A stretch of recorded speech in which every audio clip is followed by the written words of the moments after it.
پاکستان اس وقت ایک غیر محفوظ ریاست ہے۔ دکھ کی اور افسوس کی بات ہے، مغرب کے بعد پولیس چوکیاں بند ہو جاتی ہیں، ساری پولیس محفوظ پناہگاہوں میں چلی جاتی ہے۔ ایک ذہنی مریض ہے، افغانستان سے آپ ضرور گلہ کریں، دوسرے کے ترجمان نہیں بننا چاہیے، افغانستان کے بھی ترجمانی کرے اور پاکستان کی بھی ترجمانی دہشت گردی اس کی ضرورت ہے سننے کا جرأت کرے۔ معیشت کی کیا صورتحال رکھتی، قرضوں پہ ہم زندگی گزار رہے ہیں، اپنے وسائل کے قریب تک نہیں جاتے، امن و امان نام کا کوئی چیز نہیں ہے۔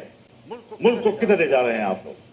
آپ آئیں ذرا لاہور سے ذرا سفر کریں اور آئیں ذرا، میں آپ کو دعوت دینا چاہوں گا ڈیرہ اسماعیل خان میں، ٹانک میں، وزیرستان میں، لکی مروت میں، باجوڑ میں، آپ وہاں آ کر ذرا دیکھ تو لیں کہ ہماری وہاں کیا حالت ہے۔ ہمیں تو الیکشن میں نکلنے نہیں دیا گیا۔ ایک طرف طالبان کی طرف سے اعلان ہوتا تھا کہ ہم الیکشن میں کوئی کارروائی نہیں کریں گے، دوسری طرف ہمیں دھمکیاں ملتی تھی، پھر ادھر سے ہمیں چٹھیاں ملتی تھی کہ آپ سیٹ لیٹر آ جاتے تھے کہ آپ لے جائیں، پبلک سے رابطہ ہی نہیں کرنے دے رہے تھے، اور جو ہی الیکشن گزرا سارے سیٹ لیٹر بند ختم۔ اب نہ وہاں کوئی قتل کرنے والا ہے، نہ کوئی دہشت گرد ہے، نہ کچھ ہے۔ لیکن یہ بات جو ہمارے ان علاقوں سے متعلق لوگ ہیں یا بلوچستان سے متعلق لوگ ہیں، چاہے وہ پشتون بیلٹ ہے یا بلوچ بیلٹ ہے، وہاں پر کنٹرول ریاست کا نہیں ہے۔ اور میں بڑے ادب سے کہوں گا، مجھے یہ لفظ نہیں کہنا چاہیے، لیکن حقائق کو سامنے لاتے ہوئے کہنا پڑ رہا ہے کہ پاکستان اس وقت ایک غیر محفوظ ریاست ہے۔ جب ریاست غیر محفوظ ہوگی تو ذمہ دار کون ہوگا؟ دہشت گردی کے خلاف لڑنے کی پالیسی بنائی جنرل مشرف صاحب کے دور میں، جو امریکہ نے کہا وہ ہم پہ مسلط کر دیا گیا، اور آج تک اس پالیسی میں کوئی فرق نہیں آ رہا۔ پریشرز ہوئے، طالبان کا خاتمہ کر دیا، دہشت گرد ختم ہو گئے، آج اس سے کئی گنا طاقتور بن کر کیسے آ گئے؟ یقین جانیے ان کی زندگی جانوروں سے بدتر گزر رہی ہے۔ نہ زندگی محفوظ ہے، نہ ان کو روزگار مل رہا ہے، بجلی بھی نہیں ہے، کیسے وہ زندگی گزار رہے ہیں آپ اندازہ نہیں لگا سکتے ان کا۔ صورتحال آج یہ ہے کہ امن و امان کدھر ہے آپ کا؟ مغرب کے بعد آپ کے تھانے بند ہو جاتے ہیں، مغرب کے بعد پولیس چوکیاں بند ہو جاتی ہیں، آپ کی ساری پولیس محفوظ پناہگاہوں میں چلی جاتی ہے، اور مسلح گروپ جو ہے وہ کنٹرول لے لیتے ہیں پورے علاقے کا۔ کیا اس پر کبھی غور ہوا ہے؟ بس الیکشن ہے، بس اپنی مرضی کا ایوان بنانا ہے، اپنی مرضی کی اسمبلی بنانی ہے، کس لیے اپنی مرضی کی بناتے ہیں؟ ووٹ تو علماء کرام فرماتے ہیں شہادت ہے، کوئی کہتے ہیں امانت ہے، کوئی کہتے ہیں بیعت ہے، تو یہاں تو نہ شہادت ہے، نہ امانت ہے، نہ بیعت۔ بیعت میرے نام پر کرتے ہیں، بکسا کھلتا ہے تو کسی اور کے نام پر بیعت نکلاتے ہیں۔ امانت آپ کے حوالے کرتے ہیں، بکسا کھلتا ہے تو اس میں امانت نام کی کوئی چیز ہے تو خیانت ہی خیانت ہوتا ہے۔ شہادت میں صداقت ہوتی ہے، بکسا کھلتا ہے تو صداقت کا نام نشان نہیں ہوتا، شہادت بڑی بڑی ہوتی ہے۔ اس ساری صورتحال میں ہمیں ذرا بتائیں کہاں ہم کھڑے ہیں۔ باجوہ صاحب فرمایا کرتے تھے کہ ہم نے باڑ لگا دیا ہے اور اب کوئی افغانستان نہ جا سکے گا نہ آ سکے گا۔ وہ باڑ کدھر ہے؟ اس باڑ پر جو اربوں روپے خرچ ہوئے وہ کدھر ہیں؟ کوئی پوچھ سکتا ہے ان سے؟ اور 30-40 ہزار نوجوان یہاں سے کیسے گئے ادھر؟